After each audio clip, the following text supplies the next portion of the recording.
भगवान शंकर का संवाद कर रहे।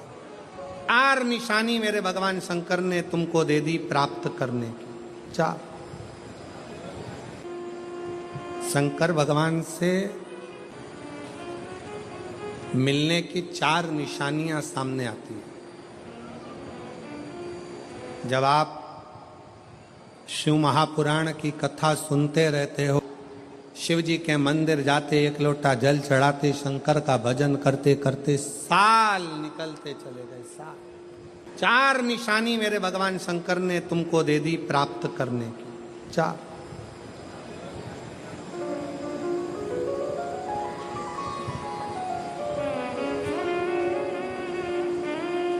4 संकेत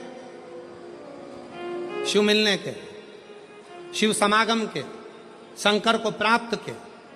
पहला संकेत भगवान शंकर देते हैं अपने भक्त को, जो भगवान शिव की कथा को निरंतर सुनता रहता है, शिवालय जाता रहता है, 1 लोटा जल चढ़ाता रहता है, शिव को भजता रहता है, श्री शिवाय नमस्तुभ्यम कहता रहता है। उसको पहला संकेत भगवान शंकर देते हैं अपने मिलन का, उसको स्वप्न में दर्शन देते हैं।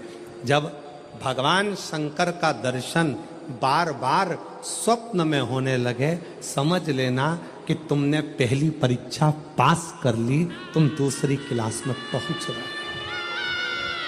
दूसरी क्लास। शिव जी से मिलने के 4 संकेत मेरे भगवान शंकर दे देते। पहला संकेत कौन सा है? जम के उत्तर दो। शंकर भगवान जम के बोलो। काय में आने लगे? सपने। और रात शाम, वो कहते हैं ना, रात शाम सपने में आए। वो कहते रात शिव सपने में आए, बोले मेरे सपने में आए। और गंगा बहा गए, गंगा बहा गए। भगवान शिव जब स्वप्न में दिखने लगे, स्वप्न में आने लगे, स्वप्न में दिखने लगे, समझ लेना तुम्हारी पहली परीक्षा पास हो गई और तुम आगे बढ़ गए। आगे। अब शिव तुम्हारे करीब में आ रहे हैं। दूसरा संकेत भगवान शंकर देते हैं शिव महापुराण की कथा सुनने वालों को। पहला संकेत शिव जी ने दिया, अगर शंकर सपने में आए समझ लेना शिव जल्दी मिलने वाले हैं। दूसरा संकेत, जिस शिवलिंग की तुम घर में पूजन करते हो, जिस शिवलिंग के मंदिर में पूजन करते हो, मान लो वो शिवलिंग कभी तुमको उसमें शंकर का प्रतिबिंब दिखने लगे, कभी तुम्हें ऐसा लगे कि कोई मुझे झांक रहा है, कभी तुम्हें ऐसे लगे कि मंदिर में और कोई भी है, तुम्हें कभी लगने लगे कि ये शंकर का शिवलिंग हिल रहा है, कभी तुम्हें लगे तुम्हारे घर में रखा हुआ शंकर का शिवलिंग कोई मनुष्य की आकृति जैसा दिख रहा है, कभी तुमने लगने लगे कि जिस मंदिर में मैं जाती हूँ वहां का शंकर का शिवलिंग ऐसा लग रहा है कि मंदिर में और भी लोग बैठे हैं। तुम मंदिर से निकल रही थी, पीछे से कोई की आवाज आई, तुमने पलट कर देखा कोई नहीं, तुम्हें लगने लगे, समझ लेना कि तुमने शिव पुराण की दूसरी परीक्षा पास कर ली। शंकर तुम्हारे करीब में आने चाहिए, शिव तुम्हारे करीब में आ रहे, करीब। और शिव महापुराण की तीसरी परीक्षा,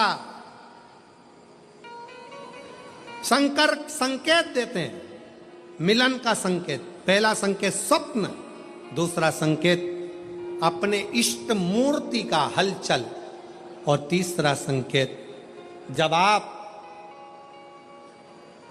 कुछ सोचो और वैसा की वैसा ही तुम्हारे साथ 2 दिन या 5 दिन में हो जाए, समझ लेना कि तीसरा संकेत दे दिया, मतलब शंकर अब तुरंत मिलने वाले हैं। तुमने सोचा, अपने बेटे से कहा, देख बेटा मत कर ऐसा, ऐसा करेगा तो उसके साथ ऐसा हो जाएगा। बेटी मुझे लग रहा है कि ये काम गलत है, बेटा तू ऐसा कर ले, ऐसा हो जाएगा। संकेत तुम्हें मिलने लगे और तुम्हारी विवेक, तुम्हारा एंटीना, तुम्हारी बुद्धि, तुम्हारा चित्त प्रबल हो जाए, समझ लेना कि शिव मिलने वाले। संकेत शिव। तीसरे नंबर का संकेत भगवान शंकर देते हैं, जब आप शंकर के मंदिर में जाकर बैठो या अपने पूजन के स्थल पर जाकर बैठो और शंकर जी से आप बात कर रहे हो और उसका जवाब शिव देना प्रारंभ कर दें, संकेत में देना चालू कर दे, समझ लो शिव मिलने वाला। चौथा संकेत, अब चतुर्थ नंबर का संकेत, और ये संकेत नहीं, ये शिव का मिलना है।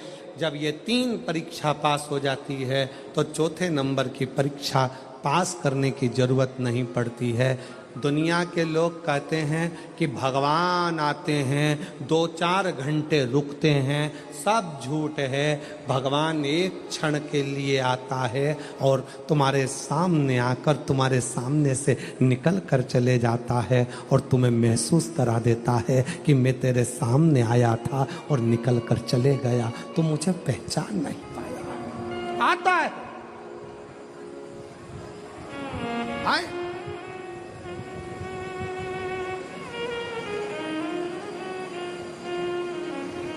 पांच दिन की शिव पुराण चल रही है, सुबह से लेकर रात तक, रात से लेकर सुबह तक, सुबह से लेकर रात तक 5 दिन की यह शिव पुराण कल विराम हो जाएगी। कल तक में तुमने 5 दिन जो सुबह भोजन से लेकर, नाश्ते से लेकर रात को सोने तक और सोने से सुबह तक, सुबह से फिर रात तक जो क्रम करा, 5 दिन का क्रम उठाकर देखना। अगर तुमने दिल से पंडाल में शिव महापुराण की कथा सुनी है तो श्रवण करने वाले को एक क्षण के लिए शंकर का दर्शन होता जरूर है, भले वो किसी अंश रूप में हो, वो होगा,